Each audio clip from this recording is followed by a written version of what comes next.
Thank you, Susan. Thank you very much. I've known Susan for quite a few years. We've interacted on and off, talking about things such as preferential flow, active flow.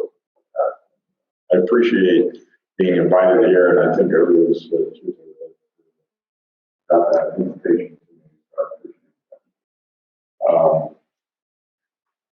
Yeah, so my presentation has to do with Vadose hydrology, and particularly the aspect of talking about the transport processes in the Vadose.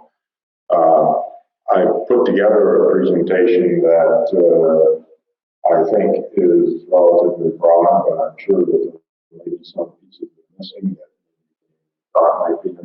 But I hope that my abstract was concise enough and accurate enough of what I'll be presenting today. So in my presentation, what I'm going to do is talk a little bit about the Vadose zone, very briefly about what it is, just the definition of it. A lot of you people in the room already know what it is already, but I want to cover that. And then talk about some of the characteristics of the Vadose zone that are important in transport processes, and that would be having to do with retention of fluid as well as the transmission properties. And then I want to talk about equations. Generally, if I'm going to talk about the processes, talking about modeling, what part of what I was planning to present, I need to show what equations the modeling is based upon. So I want to go through and just kind of give some background on that. Again, it's something that a lot of you probably already know about. I think there might be one aspect of it that might be new to most of you, and so I appreciate that. That if there are any questions about that, get those at the end. And then I want to just look at a few example flow processes, and now I'm going to focus on the processes that fall apart in the Vadose zone. So for the definition of the Vadose zone, I pulled this off the web. There's lots of pictures that you can use to show the Vadose zone. Here, what we see is vertical cross-section of a part of the landscape, which shows both the unsaturated zone, which is the Vadose zone, which includes the soil profile. Generally, the soil profile is considered to be the zone of weathering, which may go down 5 feet or so. And then, depending on the depth to the first time you meet the water table, that's as you go with depth. That's that zone is called the Vadose zone. So it's also called the zone of aeration, in that not all soil pores are full of water. So this area here showing the soil sample illustrates the soil solids, the soil air, and soil water, whereas the part that's below the water table is the pore spaces are fully filled with water. So question would be here, why the Vadose zone is important, and I've listed a few things. Maybe you have some other items that you would add to the list if you were going to contribute to this, but one of them would be, of course, is the Vadose zone is important in terms of surface water hydrology. It has to do with the mechanisms by which rainfall and snowmelt are converted into surface runoff. There's that separation at the land surface between what runs over the surface and what infiltrates and then percolates down into the soil profile and into the deeper Vadose zone. It's very important for the thermal energy balance of the Earth's surface, both mainly in terms of the evapotranspiration and as well as evaporation from the soil surface,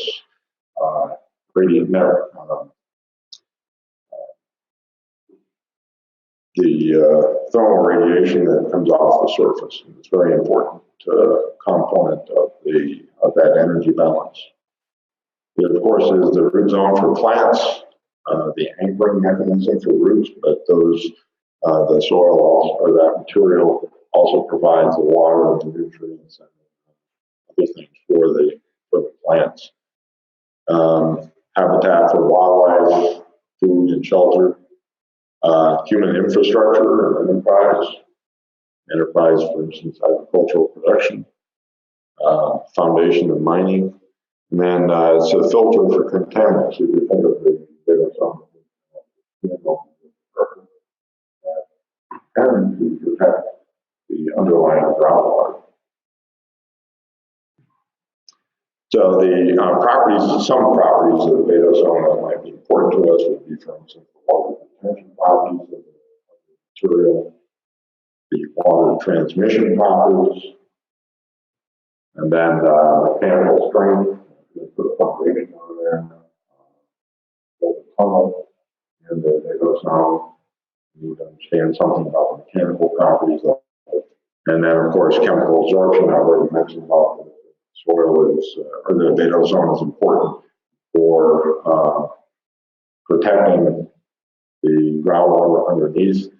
So absorption of harmful chemicals is very important in the Vadose zone, but also absorption of nutrients and other kind of chemicals that are beneficial to plants is another component that's very important. The two things I'm going to talk about today are the water retention properties as well as the water transmission properties. So, well, I've seen these before, but this would be an example of water retention characteristic for some different textured materials. And so I show on here 3 different textures, sand at one end, clay at the other end, and then a loam in between.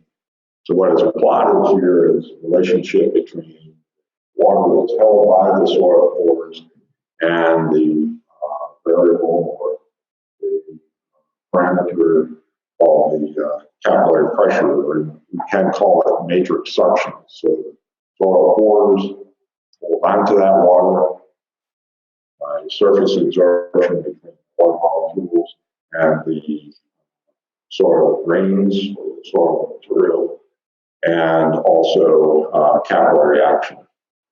And you can see that the sand, which is the green line here, dries out, you might say, as that capillary pressure increases.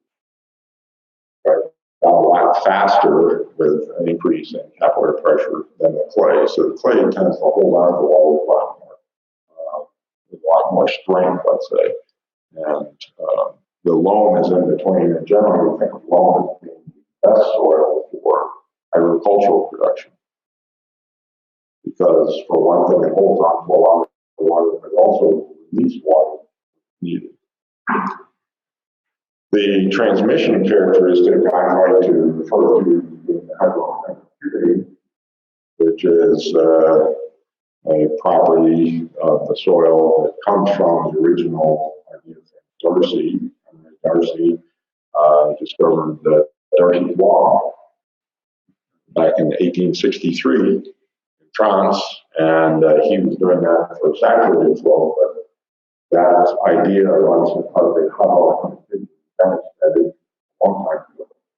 The water transmission property in unsaturated material. So here again, I show it for 3 different soils, sand, or textures, sand, loam, and clay. And you can see that there's order of magnitude differences in hydroconductivity for those 3 different textures. At 0 capillary pressure, the sand, of course, has much higher hydroconductivity than the clay and the loam. And then as the capillary pressure increases, that is, as the soil dries out, the sand actually becomes less conductive to water. So I'll be using these ideas later when I talk about the look at these the modeling processes of these processes. So let's look at the governing equations for flow in the Vadose zone. And here I'm going to be limiting it just to isothermal conditions. So if you add in non-isothermal conditions, it makes it a lot more complicated. But I think it's enough for me just to consider here just isothermal conditions. So here I'm going to throw up some equations, and I don't want people necessarily to pay a lot of attention to the specifics of the equation. I want to just use them as kind of a crutch for me to be able to talk through these.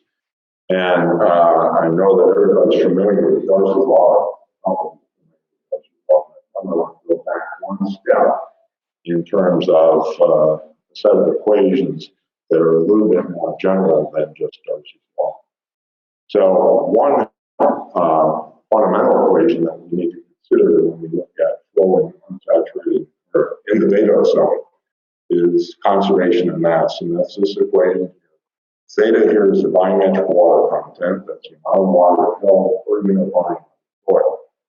And then these Q's here, the QX, QY, QZ are fluxes. You can think of it as being a velocity, but it's actually a volumetric flux of water moving X, Y, and Z direction within the soil. And here I want to show that I'm using a coordinate system with Z pointed positively upward. We don't necessarily have to use that. We could actually rotate it in a different way, have Z positively downward. It could be arbitrary orientation, but in the presentation today, I'm going to be using it where Y and Z are both, or Y and X are both horizontal, and Z is positively upward. So anybody that's worked with unsaturated flow modeling knows about conservation of mass. What you may or may not know about is this next equation, which I show here. And that's this one here. This is what's called the Brinkman equation, and it was actually comes from the Navier-Stokes equation, but it's applied in the case where you're applying it in a porous media as opposed to applying fluid flow equation in a pipe or an open channel in a river or something like that. So this is a volume average Navier-Stokes equation. Navier-Stokes, you do a lot of manipulation on it, which is done by Brinkman in 1953. And I took this equation from Peter Gellman and I forget the first name here, Pietro, 1999. And what's shown here then is an equation that's bigger than Darcy's law itself, but it can derive Darcy's law from this. I'll show you. So basically, this equation is a momentum balance equation. Balance between momentum and forces acting on the fluid. Momentum in the fluid, or inertia in the fluid, and the forces acting on the fluid. On the left-hand side of the equation is an inertia term. It has to do with the rate of change of the fluid velocity, both the time and as well as the location. So if the fluid is moving from one place to another, if the velocity is speeding up, its inertia is increasing. If it's falling down, the inertia is decreasing. So that term has to do with the inertia. That inertia, any change in the momentum has to be balanced by some forces. And those forces are on the right hand side. The first one is pressure and gravity, which are acting on the fluid. That's this term here. Second one is a friction term. It's a friction loss. The DL here has to do with boundary layer. So if you look inside an individual pore, velocity is not uniform in that pore, and varies across the cross-section of that pore. We're sure we have a lot of pores. When you look at an individual pore, there is a fluid velocity change across that pore. And the fact that the velocity varies across that pore means that there's friction force. And the last term is the one that's the friction because of the friction between the fluid moving and the pore wall. So again, these are the forces that are acting on the fluid. This is the inertia, the change in velocity of the fluid, change in direction, change in So this equation came from the original Brinkman equation. It was used by Garamond and DPI to explain something about preferential flow later. But now, given that, we have these two equations, a conservation of mass equation, and we have this Brinkman equation.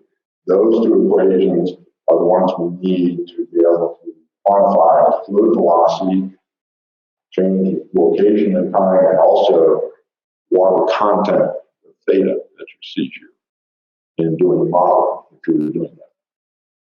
So some of the things we can do here, and I failed to define here this term. T is a tensor that has to do with the tortuosity of the fluid of the pores. So we know the pores can be very important to have water through those pores. So T happens to be a tensor that has to do with that fluid tortuosity. And the B here has to do with a second order tensor having to do with the surface area of contact between the fluid and solid particles. Okay. I'm not going to get into the details of what those tensors look like.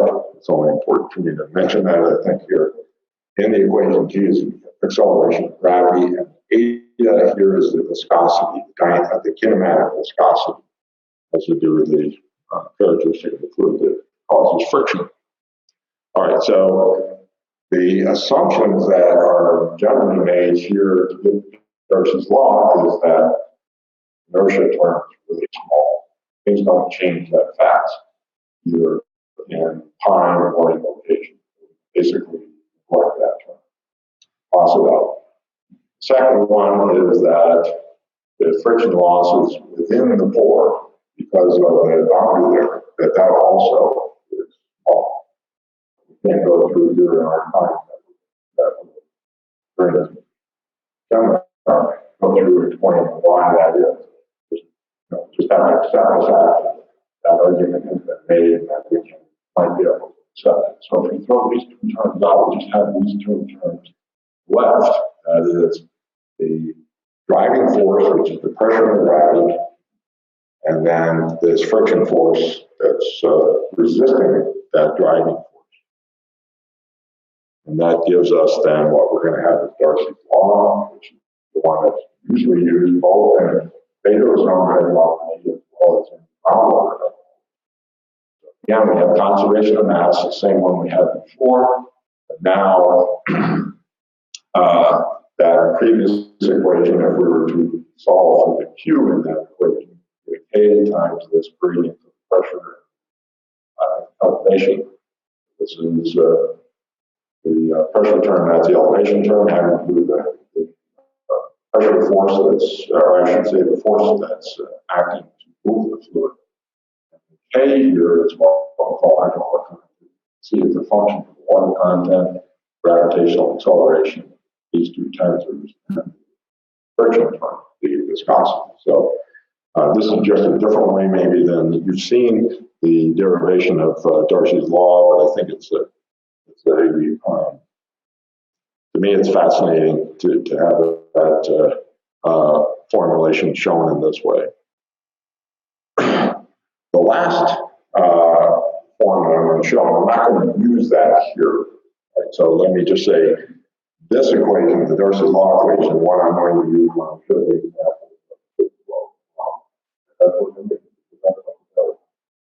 Suggest that maybe we should use the equation for some cases at the very end. Very little has been done along that line in Vadose hydrology or even in groundwater hydrology. The last possible form of equation that at least that could be used here is what we'll call a kinematic equation. Again, we have conservation of mass, but it's now reduced down just to one flux term. And then the flux is just related to the water content. There's no pressure gradient in this case, only gravitational pull. And just to show you what this QZ term looks like, it looks like this as a function of water content, moisture content data, has that sort of form. So this has been used in some modeling, but I'm not going to show any. Some modeling of Vadose processes. Okay, so going back to the Darcy's law formulation, we have conservation of mass, we have Darcy's law. Combining this with conservation of mass, Darcy's law and conservation.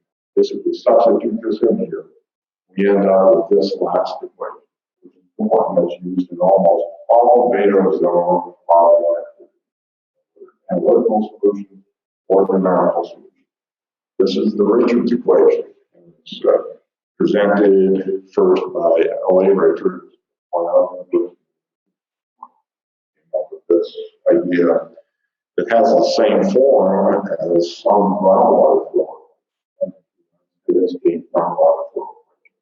The difference here is that the K is a function of the pressure, H, whereas you don't see that in groundwater flow theory. So that's the Richards way. And that's what I'm going to spend most of my time today talking about when it comes to examples. So, just a statement about the solutions to the Richards equation.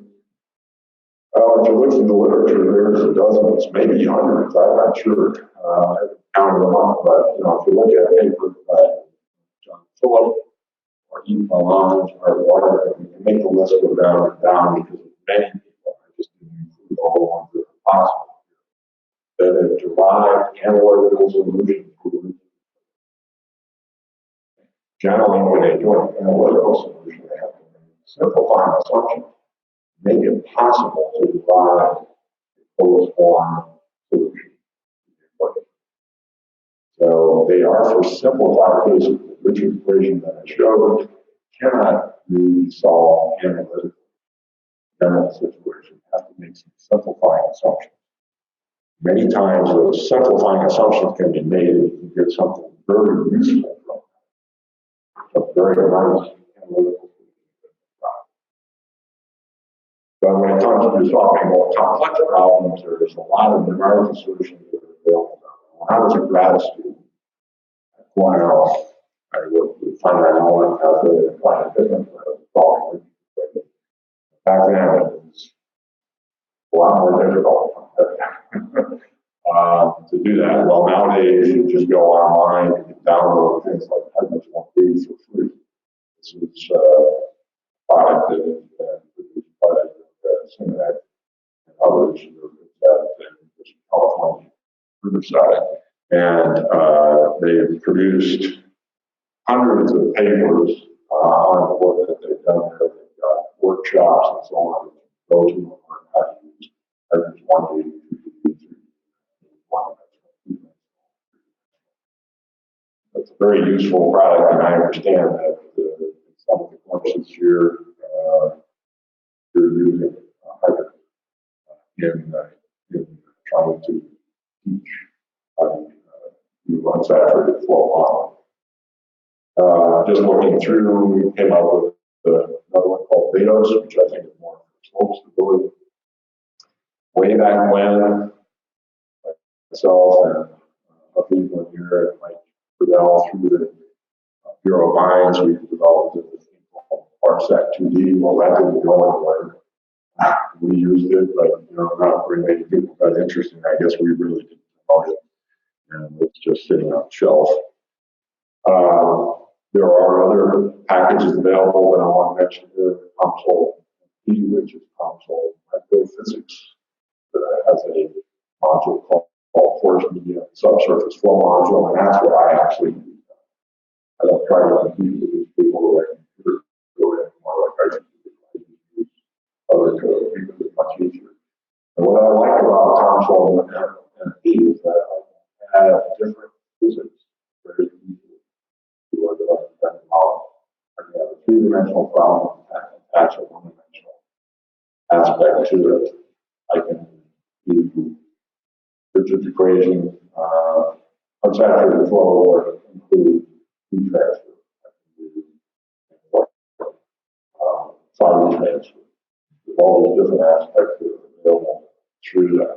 So I'm very pleased with how the software works. And some of the results I'll show you today were developed using console. Some of the results are actually used using the Varsat 2D, because some of the results I'll show are rather old, but still relevant. So I want to show some examples now of application of bridges. The first one is a very simple one. It took me 5 minutes to set this one up, the console. And I think you could do the same thing with Hydrologic 2D. Just a simple case of soil profile. You've got a canal running through it.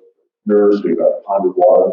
This is basically a line of symmetry. So you've got on the other side, you would have the same domain, mirror image of the one that you see here. In this case, I just put a water table at the very bottom. Could have done something different with groundwater mounting, but I just left it like it that.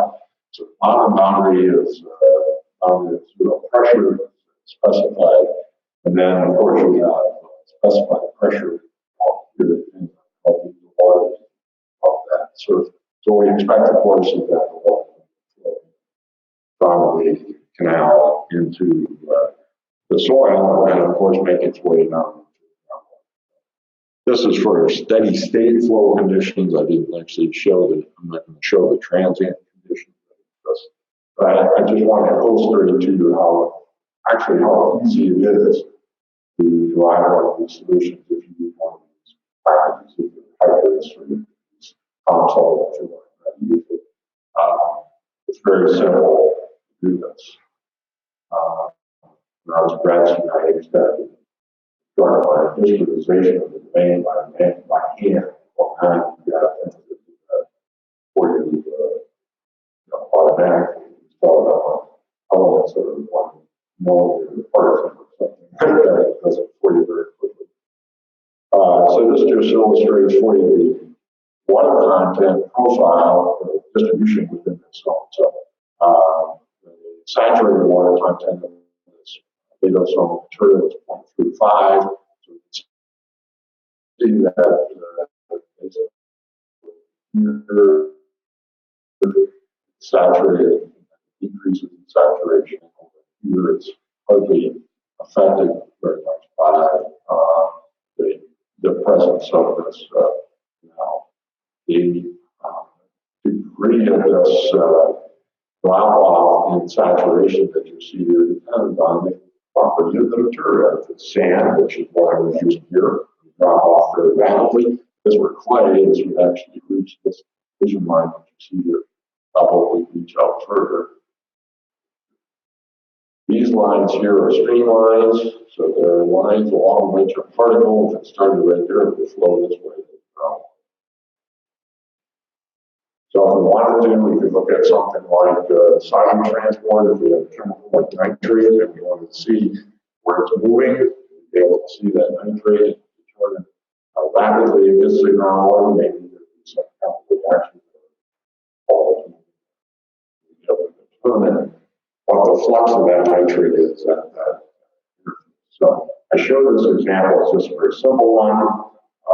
It's almost elementary. It's I was a graduate student now to set something like this up. All right, so now we're going to go in and talk about preferential flow. That's really the aspect that's a lot more complicated. It's more real what we really have in the field. So I state here that hydrologic flows are generally preferential.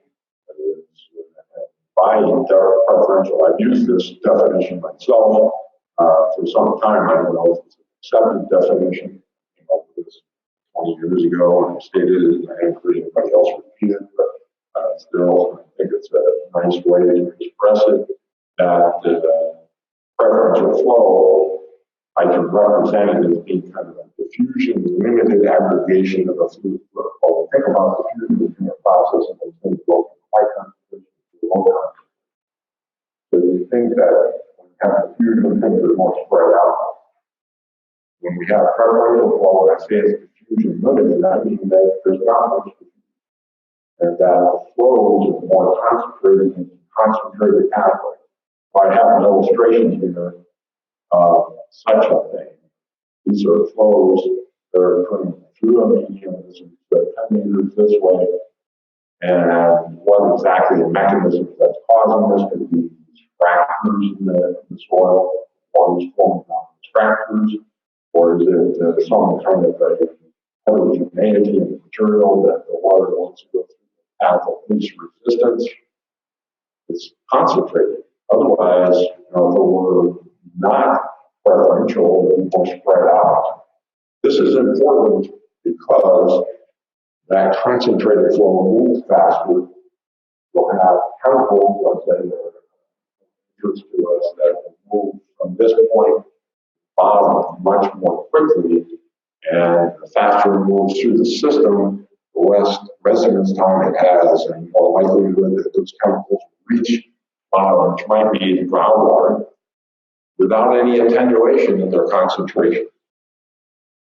So we use this definition here today about what preferential flow is. So some manifestations that you can see in the field are macropore flow. That could be wormholes, that could be root trees, it might be fractures, things like that, that are preferential flow pathways.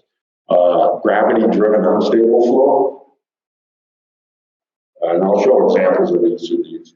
Heterogeneity-driven flow, phenomenon called oscillatory flow, which really hasn't caught on very much. It's one that I've seen in the literature. And then another one called pressure-focused infiltration. I'll show examples of all of these except for the oscillatory flow, because I won't take the time to go through that one. So this is the photo I took some clay soils in the Netherlands. One of the areas that was recovered by the drainage of the inland seas in Netherlands way back in the 50s. And you get very deep fractures. So these are preferential flow pathways, which if you have water available somewhere, they'll move very fast, along with chemicals along these pathways. For gravity unstable flow or gravity-driven unstable flow, this is an experiment that was done at Cornell University by Bob Glass, and basically applying water at the surface here. And because of the characteristics of the medium, both its initial conditions, dry initial condition, and the flux rate, the water doesn't enter in uniformly here, but actually breaks up into what they call gravity-driven fingers.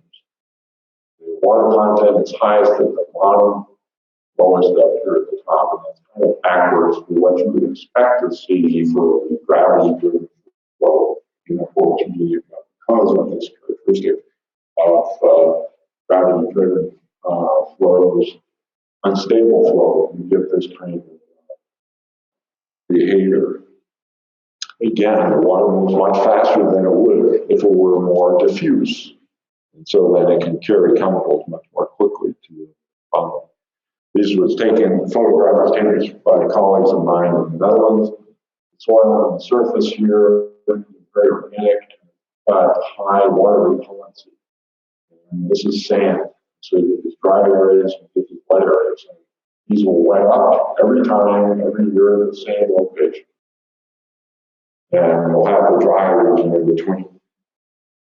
So this is another case of unstable flow. And this is John Sulker, the author of a paper on, or a book on Vadose hydrology in Indiana, showing a gravity-driven finger. At least that's what it's applied here in a moving turret. It might actually be it could be, instead of gravity-driven fingering, it might be a heterogeneity-driven flow, but it was presented this way. It's being fingering. And you even see unstable flow. It's not, this is not my country. This is not the book, but see the flavor that occurs. So very similar to what you see in soils. For heterogeneity-driven flow, there was a really interesting experiment done back in the early 80s by Sam Cohn at the University of Madison, University of Wisconsin-Madison, soil physics area. He went to a field in the central sand plains of Wisconsin, and he applied a dye on the surface. And they irrigated the field.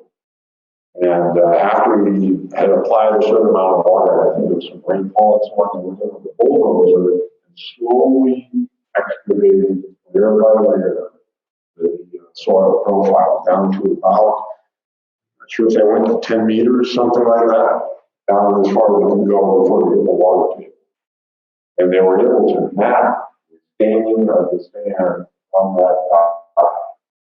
What's shown here is a column that illustrates where the dye was moving. So the dye was concentrated at this depth. This is 1.4 meters below the surface. So the surface is way up here.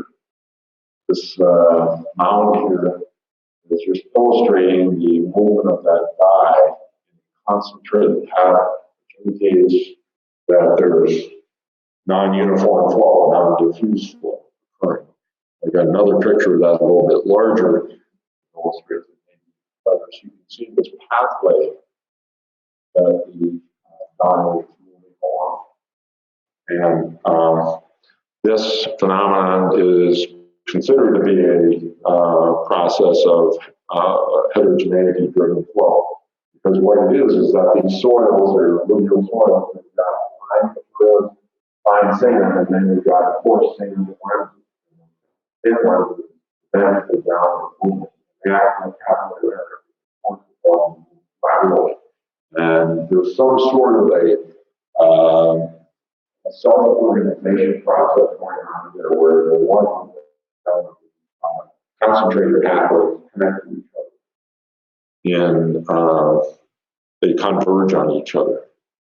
And I'll use that, or I'll talk about that as one of the modeling examples later. The last one I want to talk about is depression focused recharge. Here, this is a photo from near Rosemount, Minnesota. And this is an ice pond right here. But what happens is meltwater in wintertime collects in depressions now. And when the thaw comes, that water stands there. And then when the soil profile thaws out, that water suddenly disappears. So it actually infiltrates. That's a concentrated volume of water that could potentially then cause non-uniform flow in the soil profile. So that's schematically found here at this pond. The infiltration process, there was some groundwater underneath it. There's a flow occurring. Water flow here in the outside areas, the rest of the field is going to still be some infiltration, but the movement of chemicals is going to be much less than what you see here. Very high water flow. I call that heterogeneity driven, or I should say, I call that preferential flow. I'm not sure it really should be defined that way, but I think of it that way just because of the fact that we don't really account for these small scale processes when we are trying to analyze infiltration. Okay, so I'm going to look at some example applications of Richard's equation for preferential flow here. I'm going to look at these three cases: heterogeneity-driven flow, gravity-driven unstable flow, and then the case of dual-permeability flow, that is macro flow.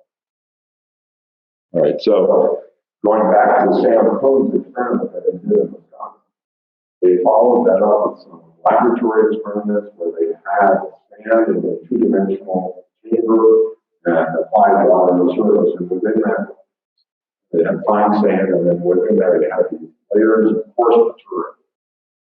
Then they also did modeling of that. So this is one of the scenarios they looked at. This was not done experimentally. This was just done in the computer model.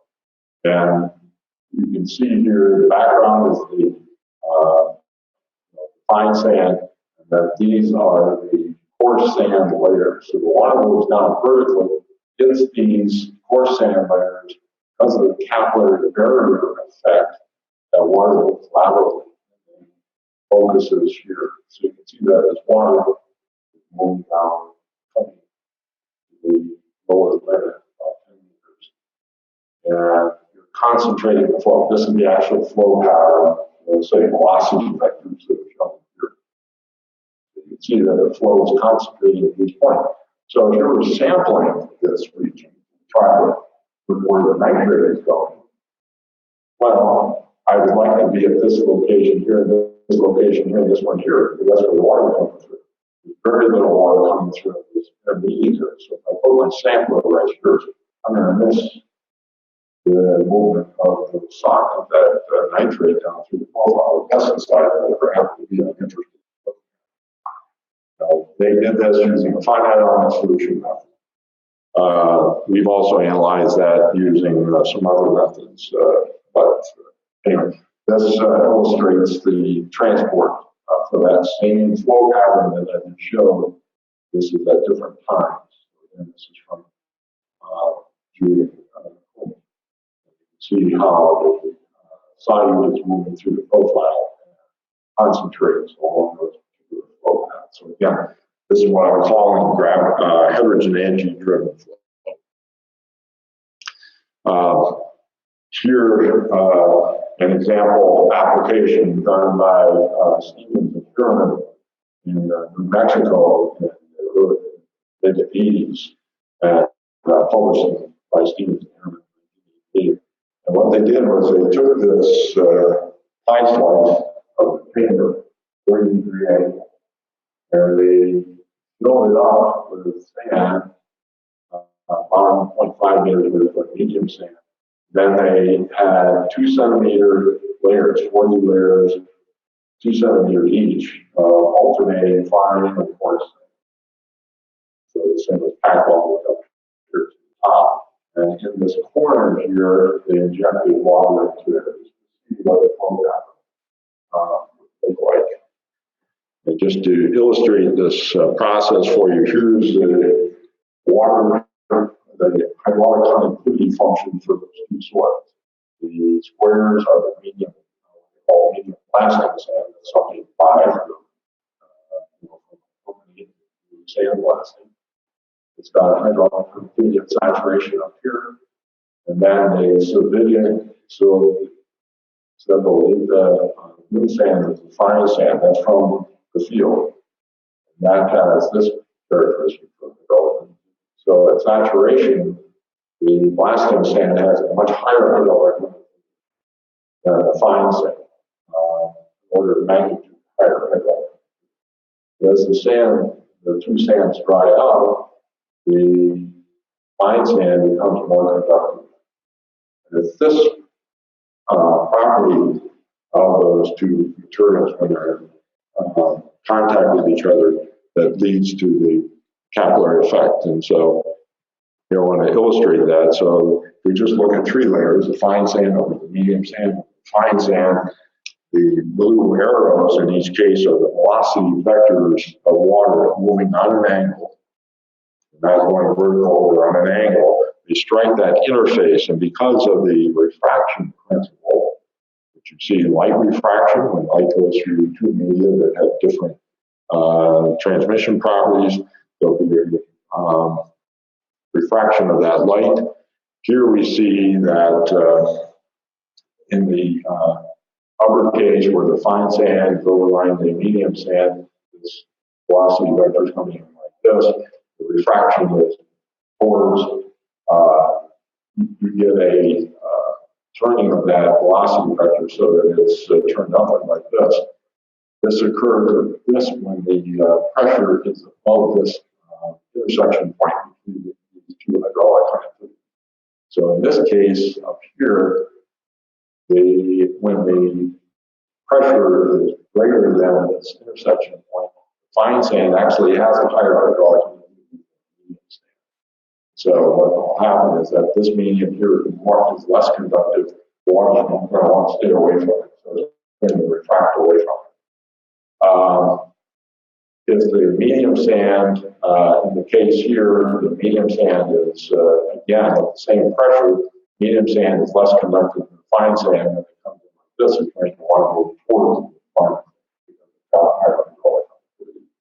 You see the same thing for saturated flow and groundwater system. You have two layers of that. Well, the refraction principle works the same in that case. Now, if we go on the other side, where the hydrologic pressure is less than this intersection point, then it is just the opposite occurs. Medium sand is higher hydrologic conductivity than the fine sand over here. You can see that here. And when the fluid meets that interface, it turns the velocity vector towards the fine sand, or towards the medium sand. And because the medium sand is a higher hydraulic conductivity than the fine sand, in this situation, the velocity vector is turned away from the fine sand because it has a low hydraulic. All right, so I just want to show an example of simulation of this process. Here's our domain. It's these layers, 40 layers of material. Actually, I don't have 40, 27.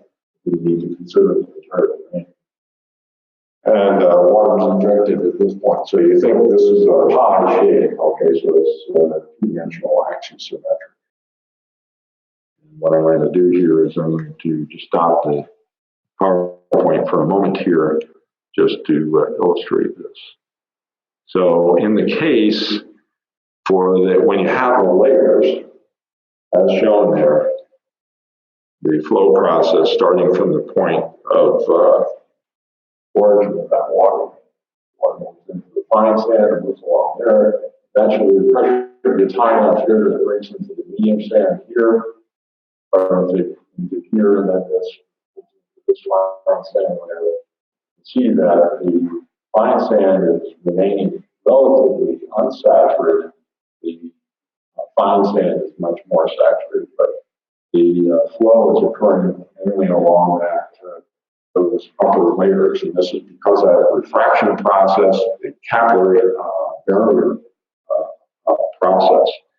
What effect does that have then on the solute transport? So let's say that I start this out with water going into that medium second. Let's say I have a concentration of 1 gram per cubic meter. So we'll see what happens, and you saw what the final result is, but that solute is going in. Of course, it's going to move with the water along those layers. The concentration keeps decreasing, as you can see from the legend on the right-hand side. So this has a big impact on the movement of the chemical. You have a three-dimensional, basically we have a point source here. It sets up the situation where you can have this lateral curve. If I were to instead have a homogeneous material, no layering,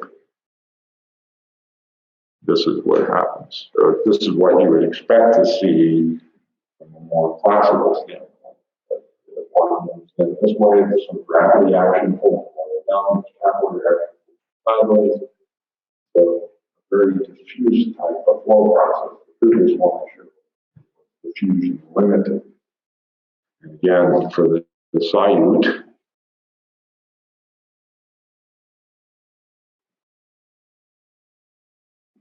see that the solute is more distributed through the domain as opposed to being concentrated just along the upper layers. So if I were going to try to predict what's going to happen with solute, it's very important to know characteristics of that material are. You know, when you've got these very thin layers, I mean, how often we go out and actually sample to be able to see those kind of details and try to get information about the soil. We usually don't. I take a sample, I'll go down to the picture. I won't see that 220 meter range, that interface between the fine and the porous.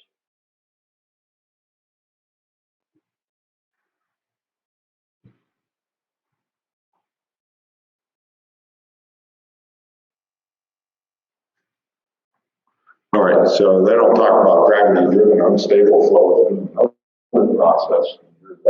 That illustration from the experiment done at Cornell. Some work that was done in the 90s by Nadine Hassan-Isabey and Bill Gray came up with the idea that this relationship between water content and pressure is not necessarily it may be a function of the rate of wetting or the rate of drying. I showed here, I didn't show this earlier, but I showed here two curves that the relationship between water content and water pressure is actually hysteretic. This line here is for the case where we're drying the soil. This would be for the case where we're wetting the soil up. That would be what I call equilibrium water retention curve. It doesn't depend on the rate of wetting or the drying of the material. But these two researchers, they hypothesized that, and they actually there's some experimental evidence for this in the soil physics community to show that during the drying process, if my pressure is changing significantly, the rate of it, which is changing, is significant. Actually, it doesn't follow this line, but it'll follow maybe this dotted line. There's actually an infinite number of lines that could follow depending on the rate of drying, the rate of change of pressure. So this H dot would be the change with respect to time, the first derivative with respect to time. This would be the second derivative with respect to time. And it's just saying that the actual pressure is relationship between the actual pressure and the water content. Function of the rate at which the pressure is changing. So this changes the picture with respect to how we solve Bridges' equation. It turns out that the equation that we use for gravity-driven unstable flow, one option, the one that we developed, was one in which we don't use Bridges' equation. I have a subscript E here because that's an equilibrium case where the pressures you have an equilibrium relationship between water pressure and water content. Instead, this is the theory, which is the non-equilibrium region.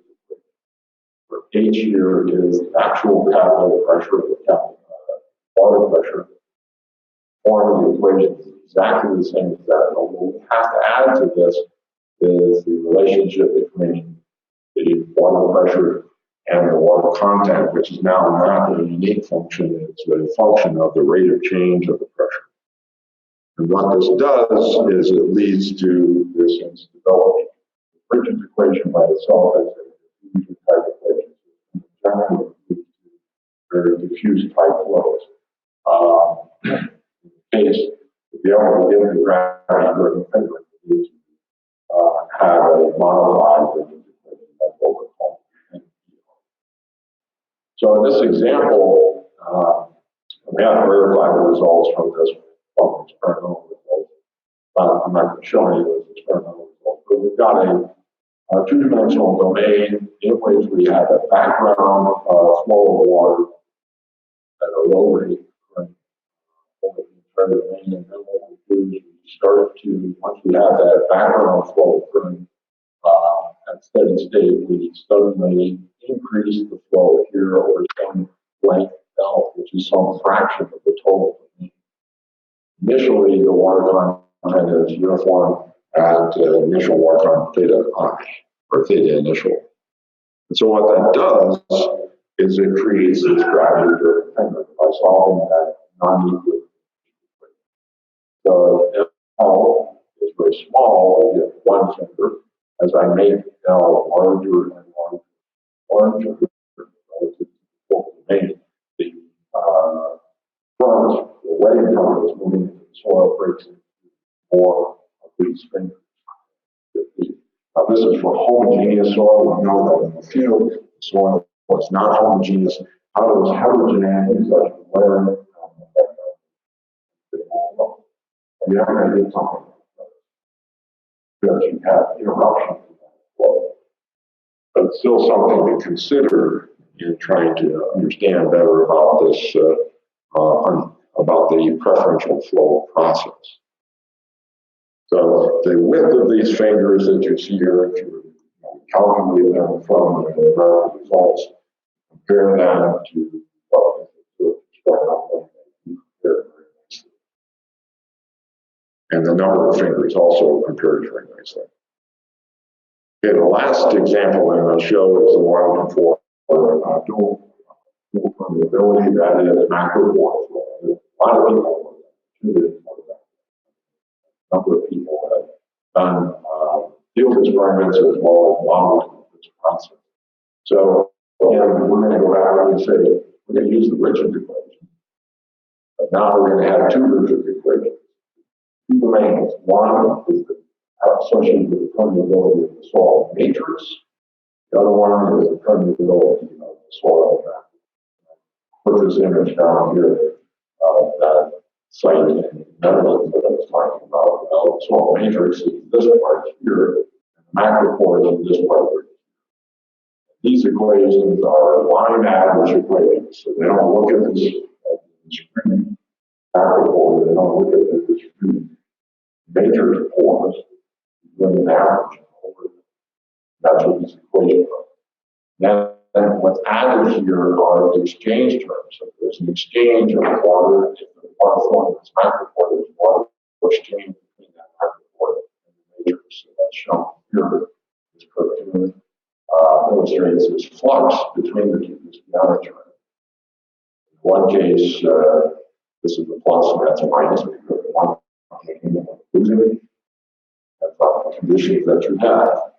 And that function is given as just the difference in pressure in the matrix minus the macropore minus the pressure in the matrix. And some coefficient that's multiplied by, which is the function of the hydraulic conductivity of the two domains, the matrix and the macropore. And A here is just kind of like this average spacing between the macropore. A is really small, there's lots of macropores relative to the matrix material. The thing is very large, and I'll show some examples of this. So we solved this problem, and this was 1993, I think, or something. We had no, I guess, idea that we take one of those tree excavators, the triangle shape, dig a chunk of soil out of the ground, lift it up, put in a plastic liner, putting some collector at the bottom of the vertex, and then put this back in there. Then we could spray water on it, chemicals and stuff like that, and we'd be able to measure preferential flow. So we thought it was a really cool way. So we call it conical lysimeter. Anyway, we did this experiment with this, and what's illustrated here is the vertical cross section of that. This shows the conical lysimeter. And just as an illustration, the hydrologic properties of the macropore is very sharp. It's much higher hydraulic conductivity than the matrix. It's a couple orders of magnitude higher. But you can see that as the catalytic pressure increases, it drops off much more fast because the macropores are big. They don't have much capillary action. So you can see that over here, the macropore is a lower hydraulic conductivity. Matrix near saturation, the macropore has a much higher hydraulic conductivity. That's the kind of characteristic that we used in the modeling. And what's shown here is that what we did was we applied about 28 millimeters of water to the soil surface in just 6 minutes. So that's really high intensity training. The water entered into the natural macropores that were present. Got fairly quick response. This is the observed response at the bottom of the vertex of the conical lysimeter. And this is the model results if we don't account for the macropore. And of course, in this case, back in 1993, what we're doing is just said, all right, we're just trying to modify the macropore connectivity until we get a good fit. That's what we did here, and we're able to match the observed using the simulated model. So just to illustrate then how we might use this kind of a model, and this has been done. I've used this model to simulate dual-permeability flow in the Netherlands. But just to illustrate what effect the macropore have on the flow as well as the transport. Here's an example of a drain ditch. You do the same thing for a drain tile, but in this case, it's a ditch here. This is the vertical profile of the soil, and this would be in the line of symmetry. So we've got another ditch over here on the left-hand side, the same distance from that line of symmetry. These terms up here are just the equations that define the boundary condition. So there's no flow across this boundary, no flow across the boundary. Then this would be a seepage phase here where water is going to enter into the ditch. And we apply water uniformly across this surface. And we also have here a chemical that's incorporated into the soil, not with the water, but incorporated with the soil in both the matrix and the macropore at concentration.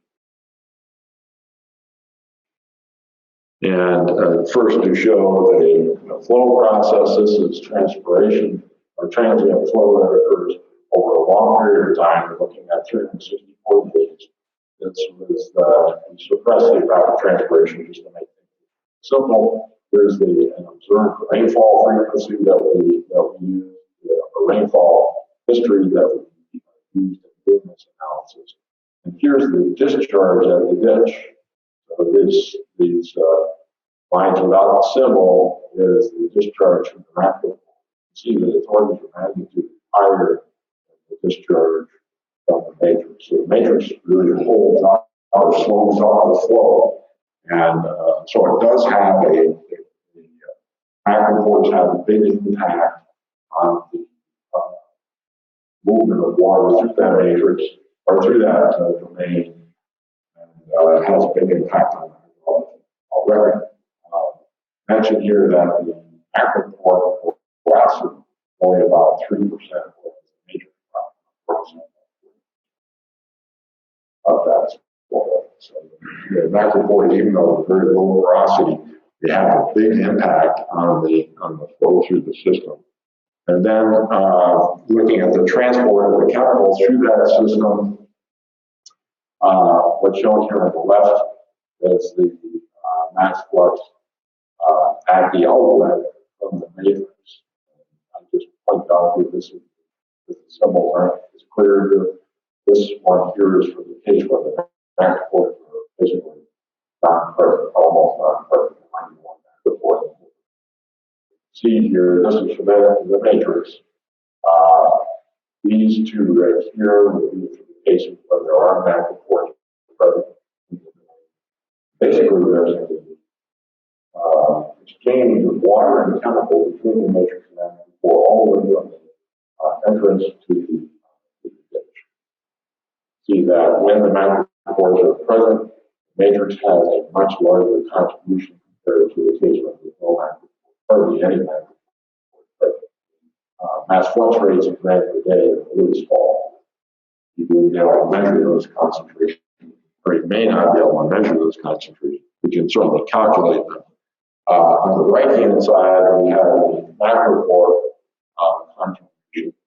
As I mentioned, there was chemical in the macropore to start with that comes out very quickly, like this one right here. So hardly, the macropore distances apart from each other are very large. There's very few macropores, but the chemical comes out very quickly from that one or two macropores that are present. You see the concentrations here are really tiny. And then these two other ones are for the case of macropores present. And you can see here that in the case here, the contribution of chemical from the matrix, in this case here, is orders of magnitude higher from the macropore, orders of magnitude higher than what you see. So I put this line in here as a reference at 10 to the minus 7. The concentration or the mass flux rate from the macropore is 10 to the minus 1. So 1,000 times larger contribution. put this one in here also. When the macropores are present, the contribution of the matrix is about 10 to the minus 5. Contribution of the macropores between 10 to the minus 4 and 10 to the minus 3. So at least 100 times larger contribution to the macropore in the case when the macropores remain, when the macropores are present, they interact with the matrix. This is almost my last slide. Here's the concentration of chemical distribution within the domain. In case when there's hardly any macropores present, most of the chemical is moved through, but most of it is still stored after 364 days within the matrix. Well, with macropores present, there's a flushing of that chemical out. So that's what we see here in the case when there's lots of macropores present. That whole mass that you see here is moved out because of that flushing mechanism. Macropores pick up that chemical from the matrix and move it out of the system. Now that can be a good thing if the chemical is beneficial one, but it's a bad thing if we don't want that chemical coming out into our ditch or into our stream. So the very last thing I just want to mention, I said I would come back to this. That is something that hasn't been investigated is and I'm not sure if this is a good idea or not, but here's my equation for the matrix flow, covering equation. If the refers to the macropores. What I want to replace this equation by, instead of having this Richards equation for the macropores, I'm going to replace it by this conservation of mass equation for the macropores. That hasn't been looked at, that I know in the literature. It might be something that would be interesting to examine because in macropores you have inertia, significant changes in momentum because of the rapidity of the flow. This may help to model macropore process. So with that, I'll invite you to ask a question. Thank you very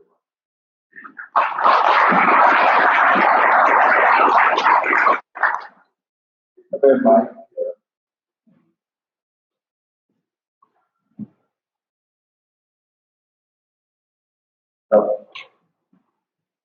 What's this one? Very nice presentation. Thanks for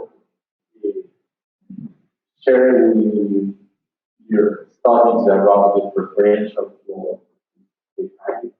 Question I have is when we look at the scale, and when we look at the scale, what would be the main, let's say, or how we can deal with an approach that will expand or reduce the scale, or mostly toward expanding the scale, in a larger scale, post regionalization, the flows, and understanding of the processes and all these things in a larger scale.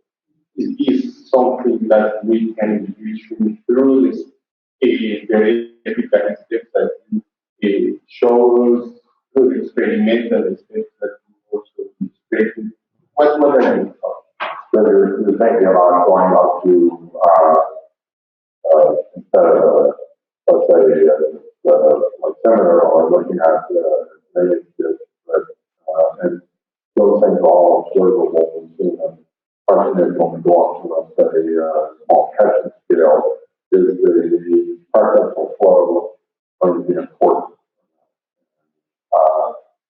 If we have enough details, certainly we can go in there and try to do the calculation of what here.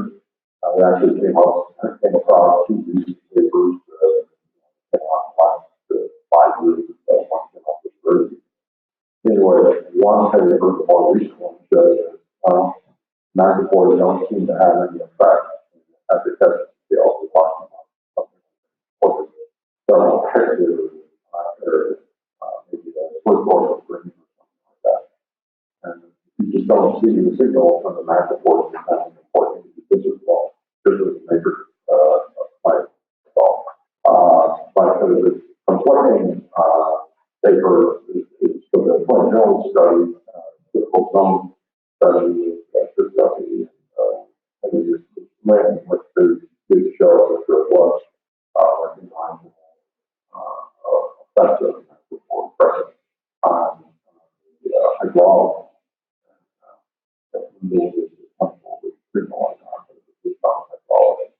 So, the difficulty comes, how do we get the data to be able to come up with effective parameters that make it useful to the preferential flow process. That's what we think is a challenge. If we can, I think if we can do it at a small scale, we should be able to, let's say, upscale integrate the results. The trouble is that there could be some confounding effect that we don't just have a simple algorithm like here, that's an algorithm of the small scale. So in the bigger scale, this block is put on the soil, moves into another pit, and that the storage that they're showing, like that, is basically mass and effective on that before you can capture that. But I think it does make it more difficult to do the upscale. So based on what you mentioned and what you illustrated, would your answer be the same in terms of the application of console as a modeling research that can be used to upscale and also pursue use of modeling the flow? In other words, can I use console to test these predicaments? Sure, I mean, you could do that on Hydrologic. You actually could do using console as a slope. Basically, pick a script that you want, to do something that console. I mean, Hydrologic has a lot of flexibility that the console has a bit more because you control. But whether it's still going to depend on what information you have for populating the parts of the model. So you could test, okay, hypothetical situation. Say, well, I have what would cause the aquifer presence in some part of the watershed not being observable, let's say, the outlet of the watershed. There would be something that would display that as a numerical gain, numerical experiments to see if you can try to write out some information about as what kind of pattern of microporosity or whatever, could be heavy flow as well. What kind of setup would lead to the conditions where you would have observable? You could hope to see some observable effects. And what situation you would see. I think you play that, then doing it in the field, making the measurement and all that, to know that the frequency of measurement, spatial location of measurement, things like that, can affect what the outcome of one is. So I think that computational need is enough now, and you're not being limited from that standpoint. There's all kinds of things. Partial, console, all these different visual type models.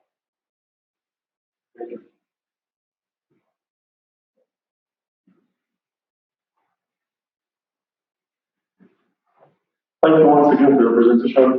And just to add to what Francisco talked about, there is this recent paper by, I think, almost 200 authors by Davis about the hydrology scaling and the issue of increasing the scale. Do you think hydrology will probably end up like physics field, where there is this conflict between the quantum world and the gravity world, the big world, the cosmic on the gigantic scale, where they're trying to find the balance between, because currently there are two laws or theories that actually govern gravity. When you talk about the quantum scale, which is similar to all these experiments between the lab, and when you talk about the catchment scale, which is similar to studying this space.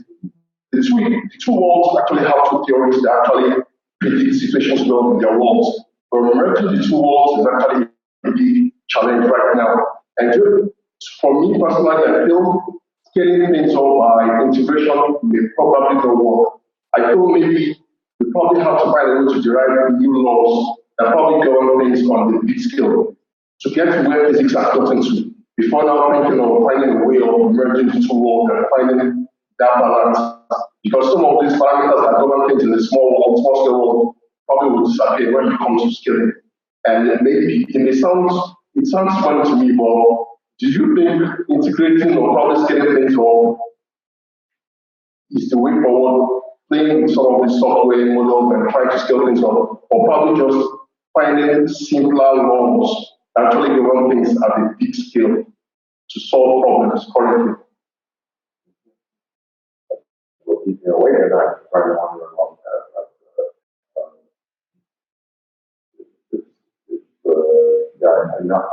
I'm familiar with the argument that you're speaking about. I'm not sure that that's one to try to go one way or the other. I think that I feel like both approaches could be tried. One would be where you try to come up with these laws. But the question is, where do those come from? I mean, what is the basis for it? So if we're just looking at 12 porous media, well, especially laws at upscale and pore scale seems to work pretty well. Right? So now if we, let's say for a homogeneous material in pore scale, you go up to then take that up to 12 feet on the scale, and you go up to the scale of aquifer that's got different layers of material. Now, it's a simple matter of just taking the Darcy's law and applying it to the core scale to go up to that larger scale. And that seems to work in some situations, as far as coming up with effective parameters, but coming up with effective parameters requires that you have experimental data that will allow you back calculate what parameters work.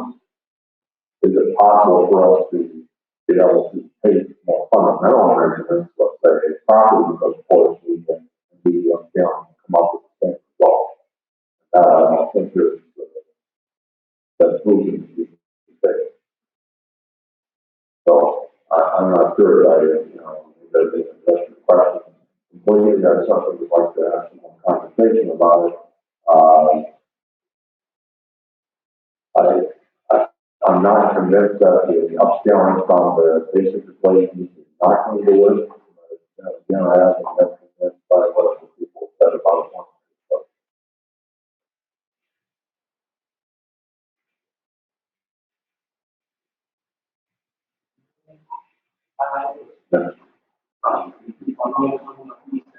I'm just very curious. I don't know about it. Can you talk about oscillating flow? Okay. Sorry, I just wanted to know about oscillatory flow, the topic which you can Yeah, okay, so there was an experiment that was done at Prague. Yeah, the experiment was done at Prague. I talked to you about it afterwards, but I can send you the paper. There's done by somebody. Basically, what they had is they had a domain that was just fabricated through a glossy something like that. Drops a lot of very cool top, and water migrated through there, almost like drips, something like that. And the outflow was oscillatory, it was very chaotic, and only when you increase the application rate to a certain point does it then become really what you expect from Darcy's law. I can provide you with a paper on it. I found it to be pretty fascinating. Again, actually, I tried to set up in a two-dimensional thing. The experiment that was done was actually more of a column. They applied water very rate. So what is the output? Well, we checked if I put it here, it's going to get a continuous output that will be related to the radius of the water. didn't turn out to be that way. You had the sudden pulses of outflow. When the water at the outlet got to a high enough concentration, it was suddenly outflow. It's a little bit like the drip from the faucet. You have a dripping faucet, water that fills up and then drips off, and doesn't come off. So something like the flow doesn't happen till you are above the residual saturation. Then the flow spits out so much that it has to again build up to the residual saturation. Something like that, I'm not sure if it's related to say the R or the water, like that. So if you need to reach a certain level before it will have the outflow occur. But I didn't mention it because it's something that actually anybody talk about.